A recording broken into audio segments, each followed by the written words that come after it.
ভাবনাই ছিল, এখনো কোথা থেকে এসে আমার সারা ঘর জুড়ে বসলো। ও না থাকলে যেন আর ঘর আর ঘর থাকবে না। মশাই, আপনি কি মনে করেন ওকে?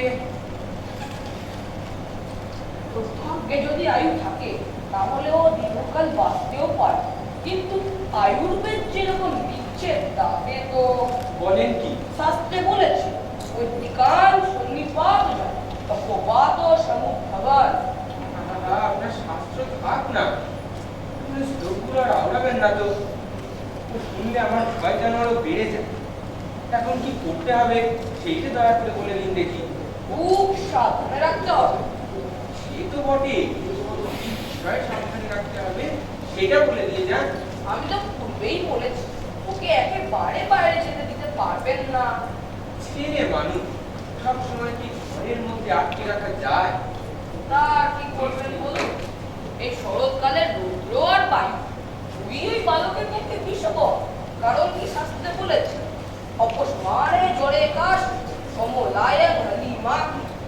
আপনার শাস্ত্র থাক না, তাহলে এছাড়া কোনো উপায় নেই। কিছু না, কারণ অপনে তপনে চৈব। আপনি জৈবনী আমার কি হবে বলুন দেখি। তাহলে এছাড়া কোনো উপায় নেই। আপনার ব্যবস্থা প্রবল কঠোর। এইটুকু শরীরে আপনার ওষুধগুলো যখন খায়, কষ্ট আমি আর সইতে পারি না। সেই কষ্ট যত প্রবল তার ফলও তত বেশি। তাই তো মহর্ষি চবন বলেছে ভেষজং হিতপক্ষান্তম আশু ফলপ্রদম। আজ তবে আসি দত্ত মশাই। হ্যাঁ, আগে আসুন।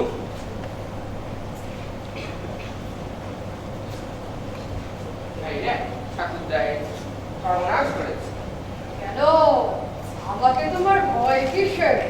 তুমি তো ছেলে খেপাবার শ্রদ্ধা, তাই তোমাকে ভয় তুমি তো ভয়া ছেলে নাও, তোমার ঘরেও ছেলে নেই, তোমার খেপার বয়সও গেছে, তোমার আবার ভাব থাকিবে। ঘরে যে একটা ছেলে এনেছি। সে কিরকম? ওই আমার স্ত্রী বহুদিন ধরে পোষ্যপুত্র নেবার শখ ছিল কিনে। সে তো অনেক কাল ধরেই শুনছি, কিন্তু তুমি যে নিতে চাও না। ওই আমার স্ত্রী গ্রাম সম্পর্কে ভাই, ছোটবেলা থেকে ছেলেটার বাবাও নেই, কিছুকাল আগে ছেলেটার মাও মারা গেছে। তবে তো তার আমাকে দরকার আছে। বিরাট বলেছে তার এই শরীরে কফ বাত শেষা সমস্ত একসঙ্গে বাসা বেঁধেছে, বাইরে বেরোতে দেওয়া যাবে না। খুব বেশি দিন আর বোধ হয় সময় নেই। কিন্তু তুমি তো ওই ছেলেগুলোকে ঘর থেকে বের করে আনাই তোমার উদ্দেশ্য, তাই তোমায় ভয় করি। মিছে বলনি ভায়া, মিছে ভয়ানক হয়ে উঠেছিল শরতের রৌদ্র আর বাতাসেরই মতো। কিন্তু ভাই ছেলেগুলোকে ঘরে ধরে রাখলে এই যত ম্যামো বেড়ে গেছে। কবিরা কেমন করে জানবে? সেটি কথা আমর, কবিরাজ জানবেন না? এত বড় বড় পুঁথি পড়ে তারা। তারা তো সব তোমারই মতো। তারা কি ঘর থেকে বেরোয়? বেরোয় না? না, কখনই বা বেরোবে বলো? অমলবাবু, তুমি একদিন বড় পণ্ডিত হয়ে উঠবে, সবাই দেখে আশ্চর্য হয়ে যাবে। না না পিতামশাই, তোমার এই যদি কি পায়ে করে দেখো? পড়ি, আমি কখনো পণ্ডিত হব না পিতামশাই। সে কি কথা? আমি যদি পণ্ডিত হতে পারতুম তাহলে তো ধন্য হয়ে যেতুম। আমি যা দেখছি সব দেখি, কেবলই দেখে বেড়াবো। দেখবে যে আপনার মতো আছেই বা কি আছে?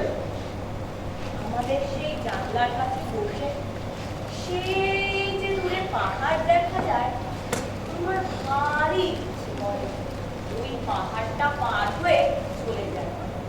হ্যাঁ, এই কি খ্যাপার মতো কথা? কাজ নেই, কর্ম নেই, আমাকে পাহাড়টা পার হয়ে চলে যায়। ভালো দই, দইয়ালা, দইয়ালা, ও দইয়ালা, ডাকছো কেন? দই কিনবে? কেমন করে কিনবো? আমার তো পয়সা নেই। কেমন ছেলে তুমি? কিনবে না তো আমার বেলা বয়ে দাও কেন? আমি যদি তোমার সঙ্গে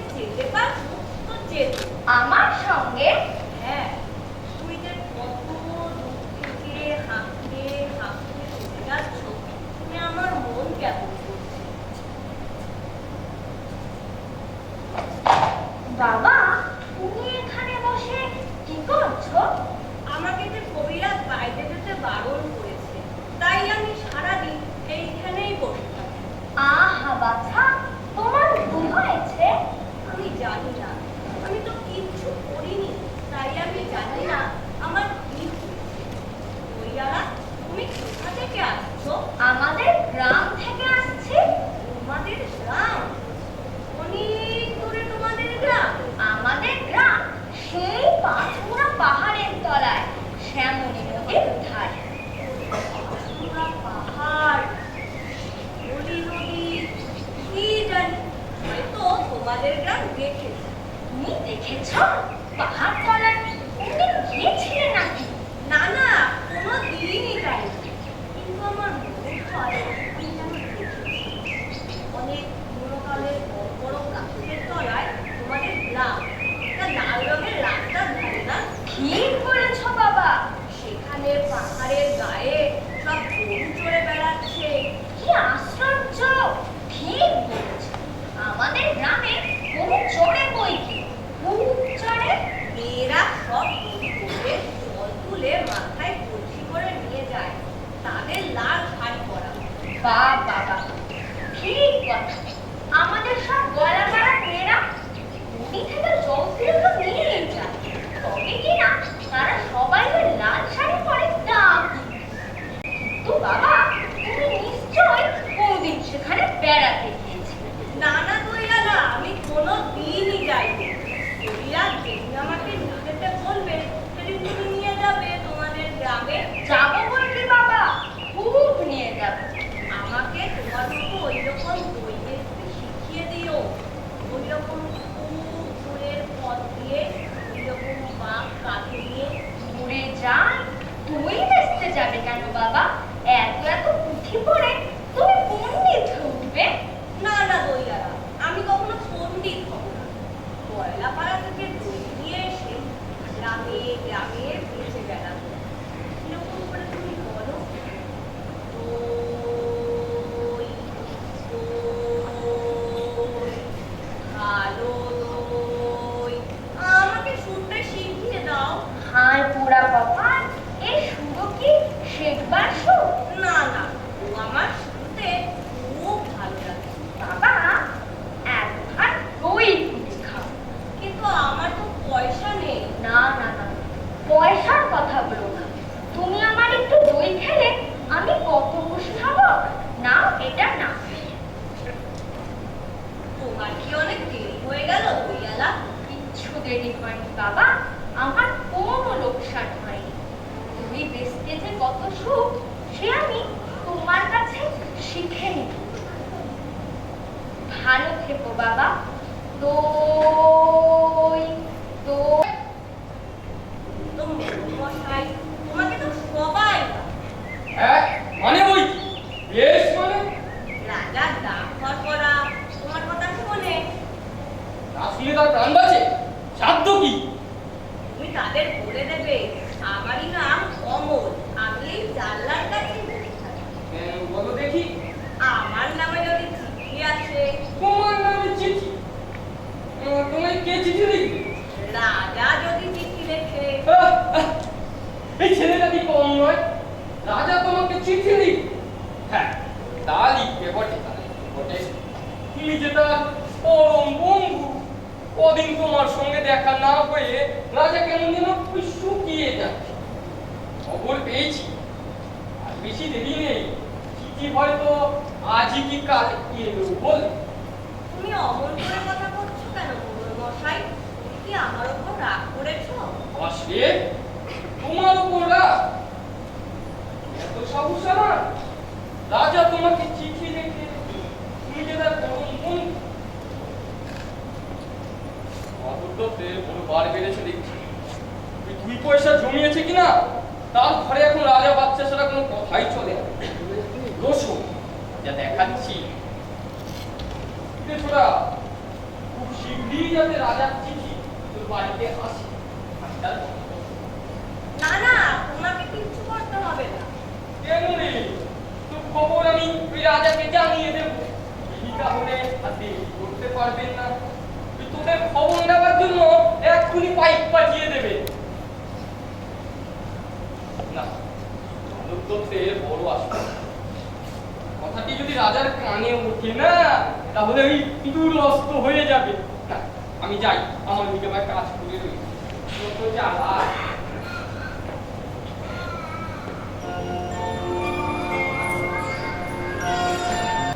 নাচ করছো, বল ঝমঝম করতে করতে চলেছো। একটু দাঁড়াও না ভাই। আমার কি দাঁড়াবার জো আছে? বেলা বয়ে যায় যে। তোমার দাঁড়াতে ইচ্ছে করছে না, আমারও আর এখানে বসে থাকতে ইচ্ছে করছে না। তোমাকে দেখে আমার মনে হচ্ছে যেন সকাল বেলাকার চাঁদ। তোমার কি হয়েছে বলো তো? আমি জানি না, কবিরাজ তোমাকে বাইরে যেতে বারণ করেছে।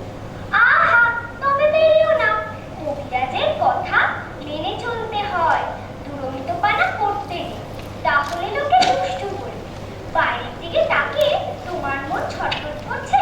রাখ, আমি তোমার এই জানলাটা বন্ধ করি। না না, ওটা বন্ধ করো না। আমার ঘরেরা সব বন্ধ, কেবল এইটুকুই খোলা। তুমি কে বলো না, আমি তো তোমাকে চিনি নে। আমি সুধা, সুধা গো সুধা। সুধা? জানো না, আমি এখানকার মালিনীর মেয়ে। তুমি কি করো? সাজি করে ফুল তুলে নিয়ে এসে মালা গাঁথি। এখন ফুল তুলতে চলেছি। ঘুরতে চলেছো, তাই তোমার পা দুটো অমন খুশি হয়ে উঠেছে। যতই চলেছো ততই মল বাড়ছে। ছম ছম ছম। আমি যদি তোমার সঙ্গে যেতে পারতুম, তাহলে ওই উঁচু ডালে যেখানে দেখা যায় না, সেখান থেকে ফুল পেরে দিতাম। তাই বই কি? ফুলের খবর আমার চেয়ে তুমি দেখি বেশি জানো। জানি, আমি সব জানি। আমি সাত ভাই জঙ্কার খবর জানি।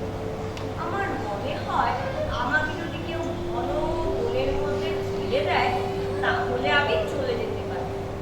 যে ডালের আগায় মনুয়া পাখি বসে বসে দোলা খায়, সেখানে আমি চাপা হয়ে উঠতে পারি।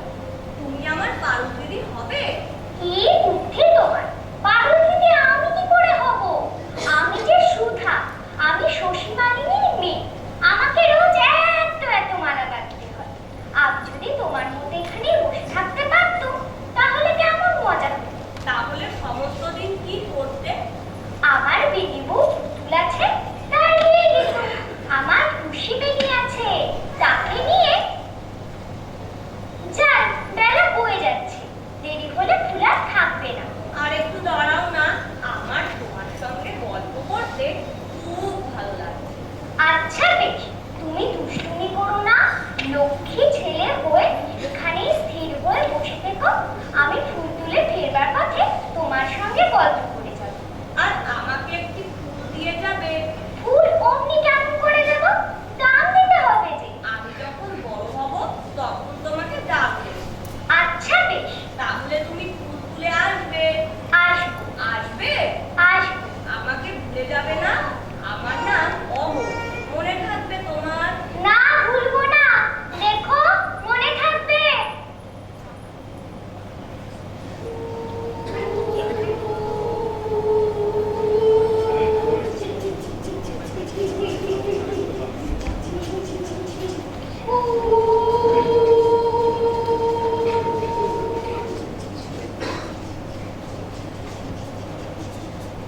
যে তোমরা ভাই, সব কোথায় চলেছো?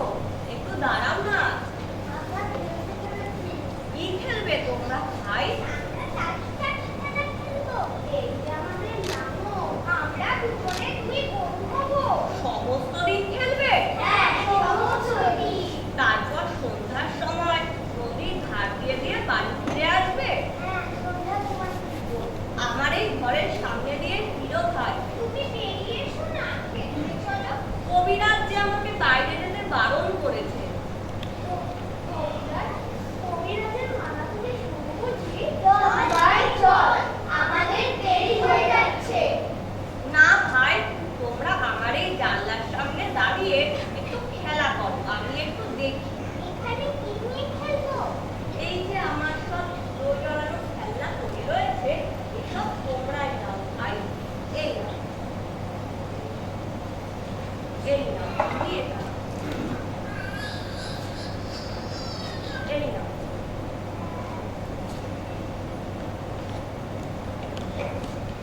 এই নাও।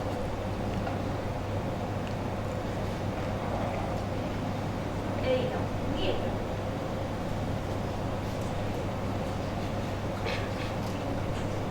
এই নাও। বাহ বাহ বাহ, কি চমৎকার খেলনা! এই যে জাহাজ, এই যে কি সুন্দর বন্দুক, এই যে কি সুন্দর কামান, এসব যদি আমাদের দিয়ে দিলে তোমার কষ্ট হচ্ছে না? না, কোনো কষ্ট হচ্ছে না, সব তোমাদের।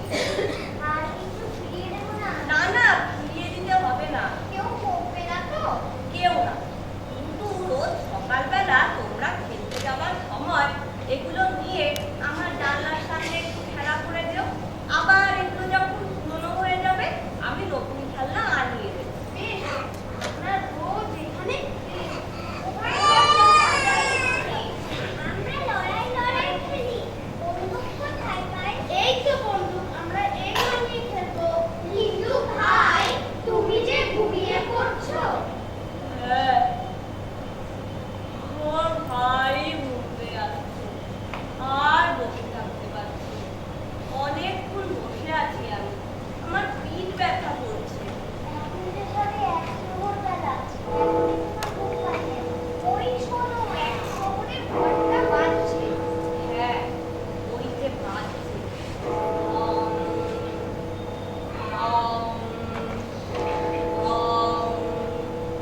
আমাকে ঘুমোতে যেতে যাচ্ছে। তাহলে আমরা এখন যাই, আবার কাল সকালে আসি। তবে যাবার আগে তোমাদের একটা কথা আমি জিজ্ঞেস করি ভাই, তোমরা কি রাজা সরবরাদের চেনো? চিনি বৈকি, খুব চিনি। কে তারা, নাম কি? একজন আছে বাতাসরবরা, একজন আছে সরব, আরো কত আছে। আচ্ছা, আমার নামে যদি চিঠি আসে তারা কি আমাকে চিনতে পারবে? কেন পারবে না? চিঠিতে তোমার নাম থাকে, তারা তোমাকে ঠিক চিনে নেবে। কাল সকালবেলা তোমরা যখন খেলতে আসবে তাদের একজনকে নিয়ে এসে আমায় শিখিয়ে দিও না। আচ্ছা, দেবো। এবার আমরা যাই। ওই গাড়ি ঘর, গাড়ি ঘর।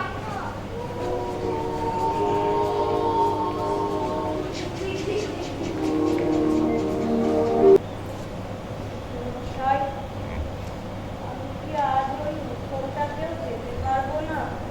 না বাবা, তোমার তো সেখানে গিয়েই যত ব্যায়াম বেড়ে গেছে। সেই ফকির হয়তো আজ আমাকে জানলার কাছে না পেয়ে চলে যাবে। ফকির? তোমার আবার ফকির কে?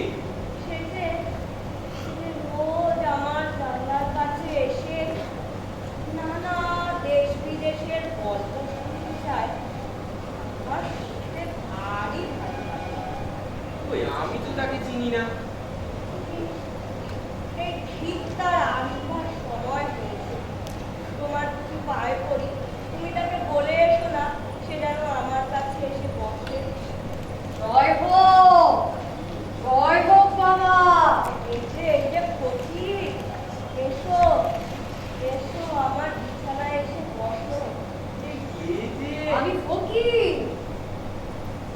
তুমি যে কি নও তাই তো আমি ভেবে পাই। এবারে তুমি কোথায় গিয়েছিলে ফকির? আমি ক্রৌঞ্চ দ্বীপে গিয়েছিলুম। বাবা, দ্বীপে? পৌঁছদ্বীপ? সে কিরকম দ্বীপ ফকির? সে ভারী আশ্চর্য জায়গা। সে পাখিদের, সেখানে মানুষ থাকে না, তারা কথা কয় না, চলে না, তারা কেবলই গান গায় আর করে। বাহ, কি চমৎকার! সমুদ্রের ধারে সমুদ্রের ধারে বই কি, সব নীল রঙের পাহাড় আছে। নীল পাহাড়েই তো চাঁদের বাসা। সন্ধ্যের সময় সে পাহাড়ের উপর সূর্যাস্তের আলো এসে পড়ে। আর ঝাঁকে ঝাঁকে সবুজ রঙের পাখি তাদের বাসায় ফিরে আসে। সেই পাহাড়ের রঙে, পাখির রঙে, আকাশের রঙে সে এক কাণ্ড।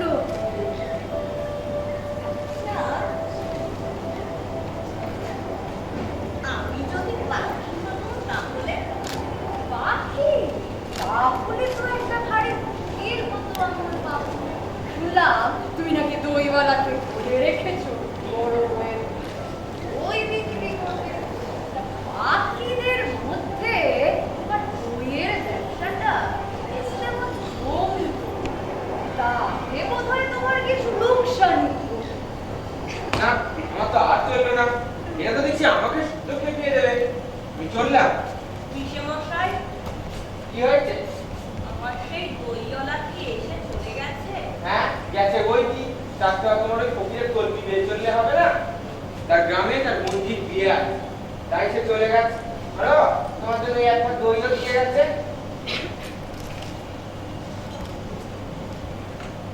কি? কিসে মশাই তো গিয়েছে। এইবার এইবার আমায় চুপি চুপি বলো না, রাজার ডাকঘরে কি আমার নামে চিঠি এসেছে? শুনেছি তো সেই চিঠি রওনা হয়েছে। সেই চিঠি এখন পথে আছে। পথে? কোন পথে? সেই যে অনেক দূরে দেখা যায়, বৃষ্টি হয়ে আকাশ পরিষ্কার হয়ে গেল, সেই ঘন বনের পথে? তবে তো তুমি সবই জানো দেখছি দাদু ভাই, সেই পথে তো। আমি সব জানি খুকি। তাই তো দেখতে পাচ্ছি। তা তুমি কেমন করে জানলে? তা আমি জানি, কিন্তু আমার মনে হয় তুমি যেন সব দেখতে পাচ্ছি। দেখো, এখন দেখতে পাচ্ছি রাজার ডাক করা পাহাড়ের ওপর দিয়ে কেবলই নেমে আসছে। বাহারে তার লণ্ঠন, কাঁধে তার ঝিঁঝির ঘড়ি, সে সমস্ত দিক রাত্রি ধরে নেমে আসছে। আমি সমস্ত দেখতে পাচ্ছি। আর ওই যে আসছে, আমার বুকের ভিতর খুশি হয়ে উঠছে।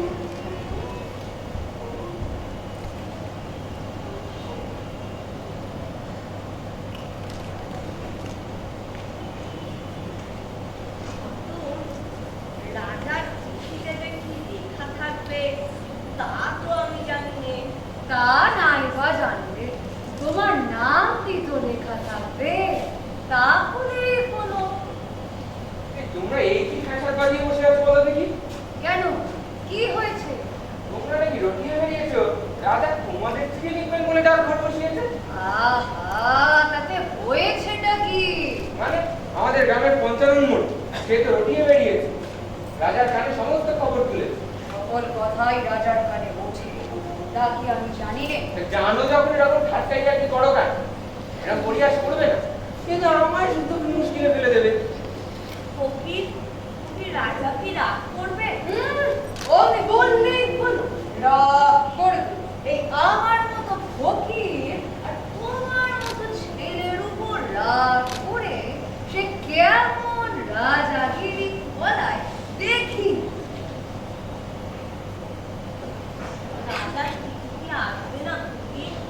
আসবে আসবে, এ চিঠি আজই আসবে। ভক্তমশাই, ছেলেটি কেমন আছে? আপনি আসুন, আপনি নিজেই দেখে নিন। বাবা, তোমার হাতটা একটু দেখি। কেমন বোধ করছো তুমি? আজ খুব ভালো বোধ করছি কবিরাজ মশাই। মানে যেন সব বেদনা চলে গেছে। ভক্তমশাই, কি হাসি কি তো ভালো ঠেকছে না। যে বলছে খুব ভালো বোধ হচ্ছে, এটি কি আর লক্ষ্য? আমাদের চক্রধর দত্ত বলেছে। দোহাই কবিরাজ মশাই, আপনার চক্রধর দত্তের কথা রেখে দিন। এখন কি করতে হবে সেইটা বলে দিন। বোধ হচ্ছে আর ধরে রাখা যাবে না। মানে কি? আমি তো নিষেধ করেছি, কিন্তু বোধ হচ্ছে বাইরের হাওয়া লেগেছে। না কবিরাজ মশাই, আমি চারিদিক বন্ধ করে দিয়েছি, ওর সমস্ত আগল বন্ধ করে দিয়েছি। হঠাৎ আজ কেমন একটা হাওয়া দিয়েছে। আমি দেখে এলুম, তোমাদের সদর দরজার ভিতর দিয়ে হু করে হাওয়া ঢুকছে। সেটা একেবারেই ভালো না। এই দরজাটা বেশ করে তাড়াতাড়ি বন্ধ করে দাও। আরে বাবা, না হয় তোমাদের এখানে 2-3 দিন লোক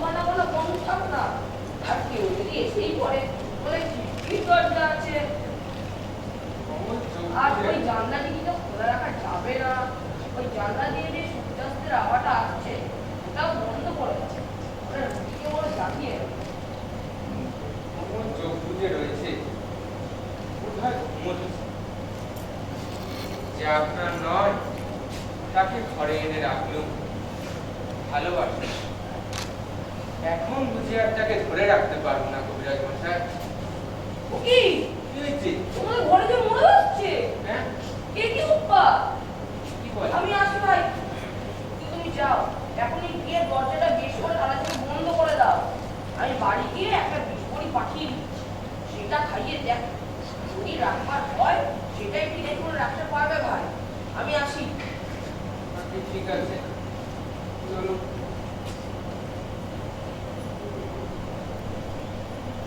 কিরে ছোড়া, আরে চুপ চুপ।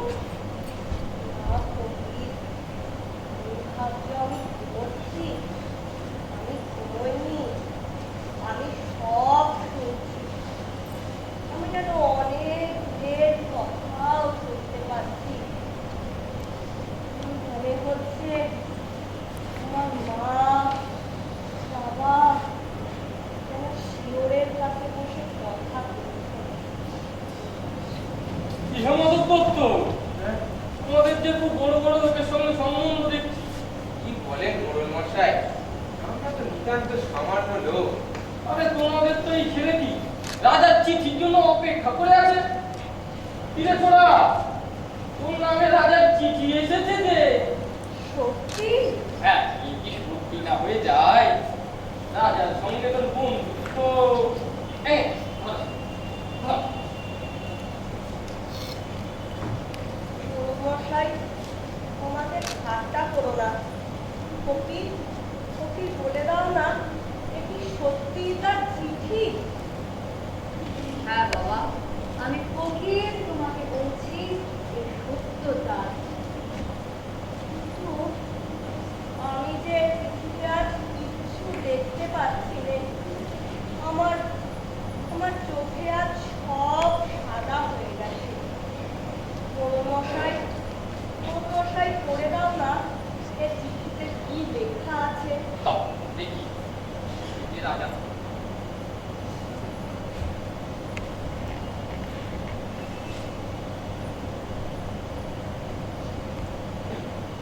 রাজা লিখেছে, ওই আমি আজকালের মধ্যেই তোমাদের বাড়িতে যাচ্ছি।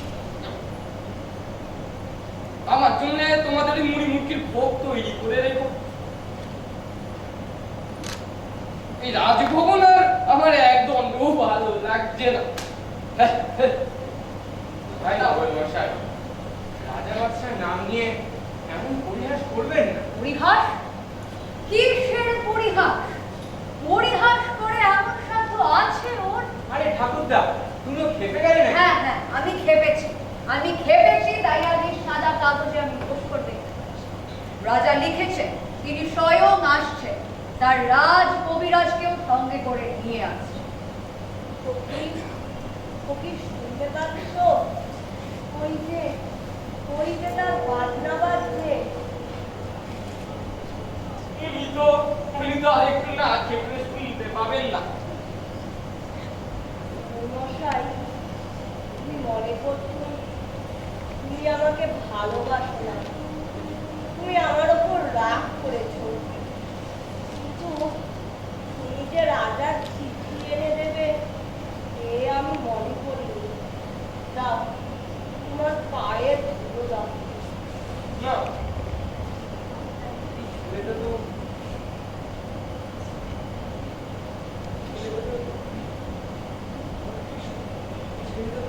শ্রদ্ধা আছে, বুদ্ধিটা নেই বটে, এবং মনটা খুব ভালো।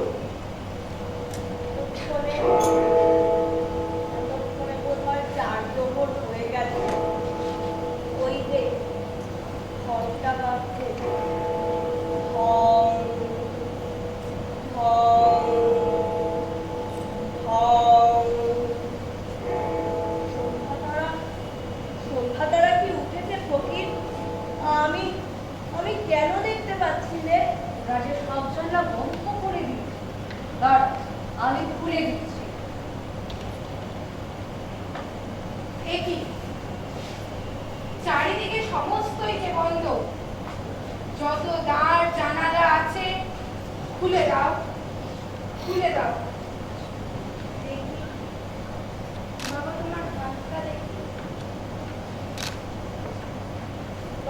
কেমন কৌতূহল। খুব ভালো বোধ করছি কবিতার কথায়। মনে হচ্ছে যেন সব ভেতরা চলে গেছে।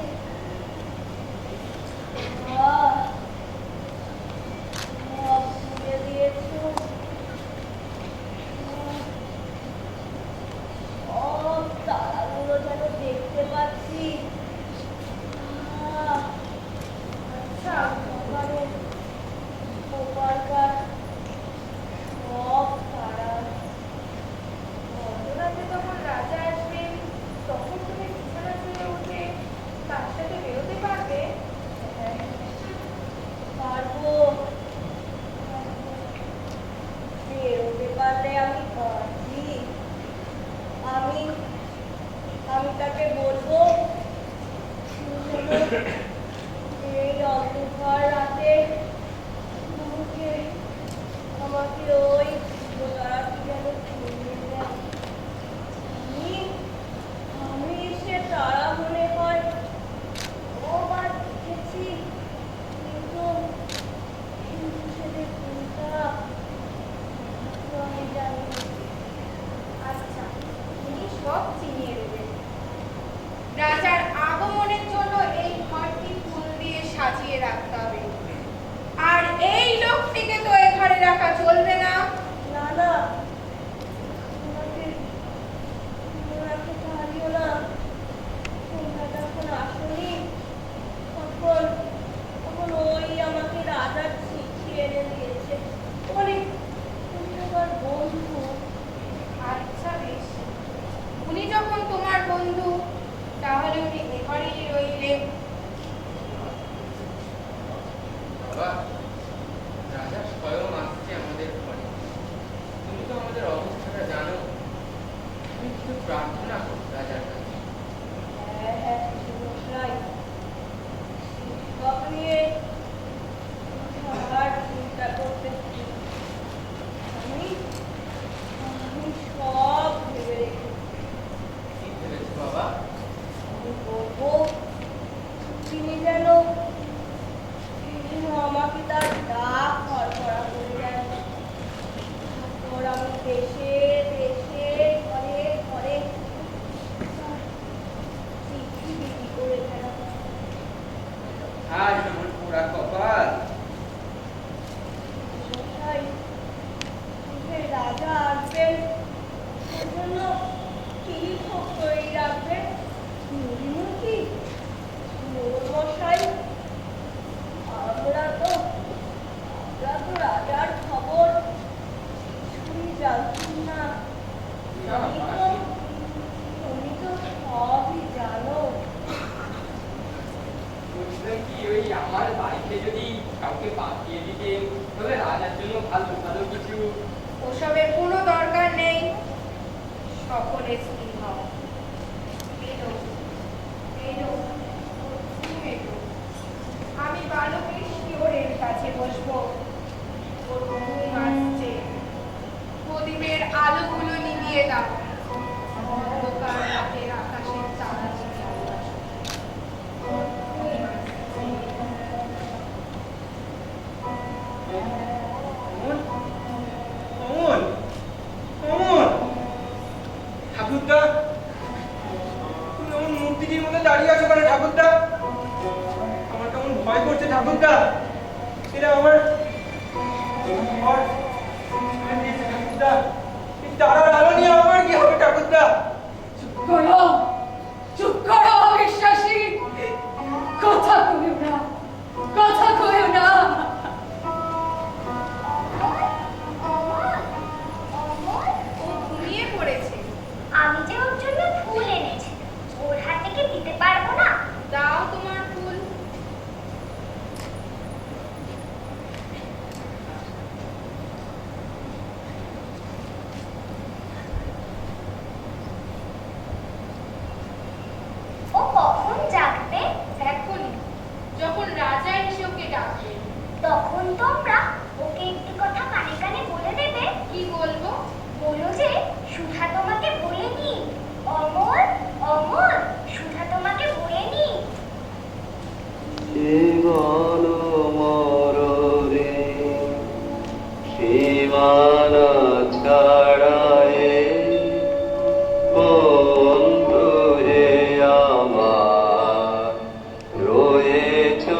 তারা